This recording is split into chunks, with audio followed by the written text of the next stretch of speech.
Alright, well, it's that time of year again. Have to winterize my Mustangs and the R6 and, you know, lawnmower, that kind of stuff. So I figured I'd make a video talking about the products I use and how I do it. So for the Mustang, I mean, if you've seen any of my other videos, you know I'm pretty big on having a battery maintainer, which becomes pretty mandatory in the winter time. So got this Schumacher maintainer on there right now, and you know, same thing with the bikes. Got the maintainer hooked up, and my brother's bike's sitting on the SP3, fully charged. Good. Okay, so the bike's capacity is about 4.5 gallons. The Mustang is somewhere around 15 gallons. So usually what I do is try to do this before it gets stupid cold out. And what I'll end up doing is taking I'll actually ride my motorcycle over to the gas station, and I like to put in you know, the stay-bill. Of course, I just call it stay-bowl, but if you want to call it by its proper name, put the fuel stable in there, and usually some of this ISO heat. And depending on how I'm feeling, sometimes I'll throw a little Marvel in there too, just for good measure.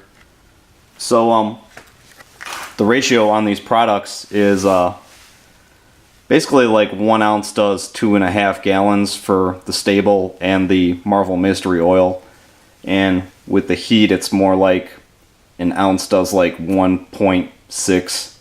So like I said, with the bike, I'll usually go to the gas station and I'll you know, add the stable and some of the heat and fill up the gas tank, top it off, and usually, you know, take it for a short cruise just to make sure I've worked the fuel in the tank has made its way through the carburetors. And you know, I'll come home and park it. And you know, during the winter time, I'll just randomly start the bike. You know, I'll usually wait till it's above freezing, and I'll come out here and start the bike and let it run up to operating temperature. You know, let the thermostat crack. I like to get it over 200 because that also helps if any moisture's got into the oil. You know, you want to break 200 degrees to try to boil out any of that moisture that might be in the oil. So kind of the same thing with the Mustang. So I'll usually take it out to the gas station. I'll fill it up with these additives, top off the tank, bring it home.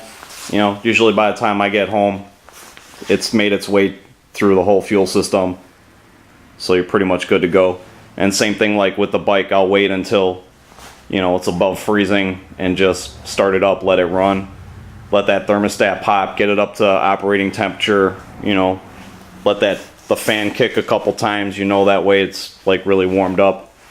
I did years and years ago, I did kind of like the old school method of winterizing, where I put fogging oil into the cylinders.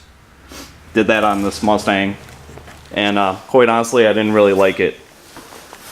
I know some people do that for like boats and stuff like that, which probably makes more sense. You know, you're probably not going to go out to the garage in the wintertime and fire up your boat motor, but for me, I kind of prefer to keep fuel in there.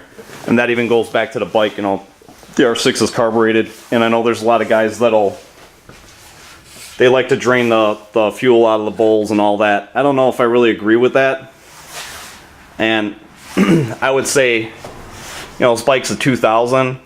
I think the carbs probably had gotten to the point where they really needed some work because of like the fuel deteriorating things. I would say that probably started in 2014. Probably when those problems started. I mean, I didn't really get around to fixing it until 2016, but I mean, you stop and think about that, and for the first, you know, 4 or 5 years of this bike's existence, I didn't own it, so chances are whoever owned it wasn't really I would say probably wasn't treating the fuel for the wintertime. So with that being said, I mean, think about that. It lasted a pretty long time. So, I mean, I think these additives are pretty important. And, you know, let's face it, everybody wants their car to start. So, you know, keep that in mind. I mean, gas loses its volatility over time, you know, makes it that much harder to start a vehicle. And I think that, you know, a little bit of prevention is worth a lot here. So, the fogging oil, what I actually still use it for is I'll use this in the lawnmower. So when I get done for the year, I'll pull the plug on the lawnmower, I'll fog out the cylinder, and then I'll cycle the cylinder, put more, you know, fog some more in there just to try to coat that whole cylinder, put the plug back in. I usually leave the spark plug wire disconnected. I guess for safety reasons, probably doesn't matter. It's not like anybody's in here yanking on that thing, so that's probably just me being OCD or whatever. But the other thing that's cool too is with this ISO heat, you can run this in a 2-cycle engine. If you get regular heat, it is not compatible with a 2-cycle engine. So my opinion, if you have anything 2-cycle laying around, just always get the ISO heat. I don't know, I really like this product. It works. I've had really good luck with it. So, pretty big fan of ISO heat over regular heat. So yeah, that's pretty much it. And then same thing with the lawnmower. I like to keep the fuel tank topped off for the wintertime. You know, I feel like keeping all those components saturated with gasoline prevents them from wanting to dry out. So, back to what I'm going to do today. I'm going to fill up this gas can so I can top off the R6, and then I'm just going to start it up and run it here instead of riding it because it's pretty cold out. I don't feel like dealing with that today. And then going to get the Mustang, get that done, you know, take it to the gas station, get the additives in there. With the bike, I'm probably just going to do the stable and the heat, and the Mustang's probably going to get a little shot of Marvel Mystery Oil as well. So yeah, and then like I said, you know, the rest of winter, keep it on the battery maintainer. That's really super important too. But that's pretty much all I really do to winterize my vehicles, and I've had pretty good luck with it so far. So, you know, just wanted to make a video and kind of touch on that subject, because I'm sure there's plenty of guys out there who, you know, your bike or your car or whatever you got is pretty much sitting for the winter time. So definitely something to take into consideration. And, you know, once again, for the cost of these products and the benefits you get out of them, definitely wouldn't overlook this. So, you know, get out there, get some stable in your gas, and that way you won't have so many headaches when springtime comes.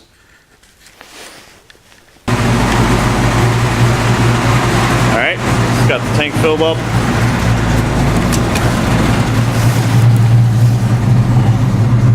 It's all good. Got my can for the R6. That stuff. So, got to fill up the R6 and run that one. Alright, let's see if I can do this without making a huge mess.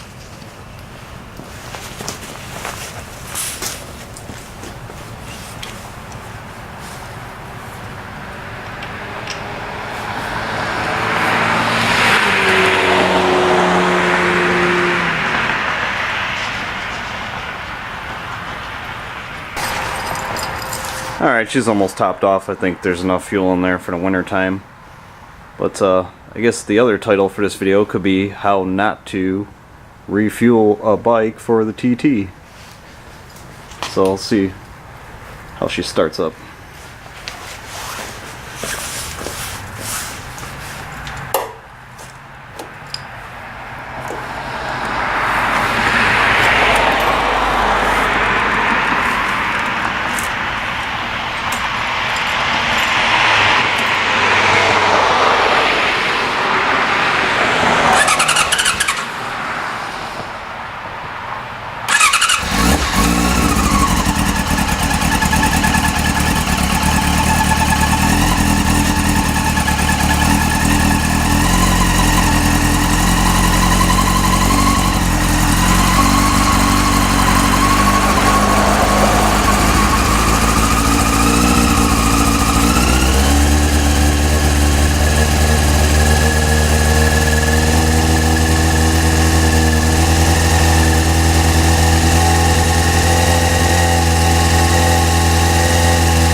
get up to operating temperature, shut it down, should be good.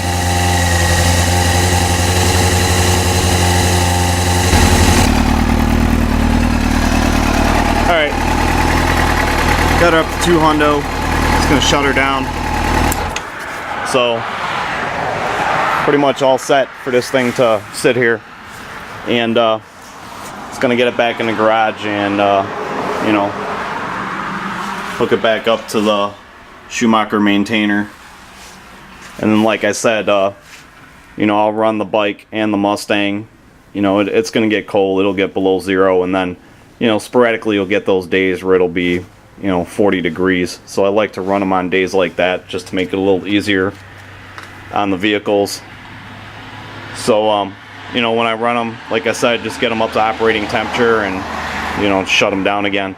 I personally feel like that's a better way to go about storing them. Now, I mean, I have the luxury of having these vehicles at my house. Maybe if you store them somewhere else, you might want to consider doing the whole cylinder fogging thing. That's definitely a good way to go too. But like I said, me personally, with my experience with it, I didn't really care for it. I really prefer to just, you know, periodically run these vehicles during the winter time. I think it's a good thing to get the oil circulating and get them up to operating temperature and all that. So, and then you know, in the springtime when you start driving them, try to run that fuel out of there and get fresh fuel in there. You'd be ready to go for the summer.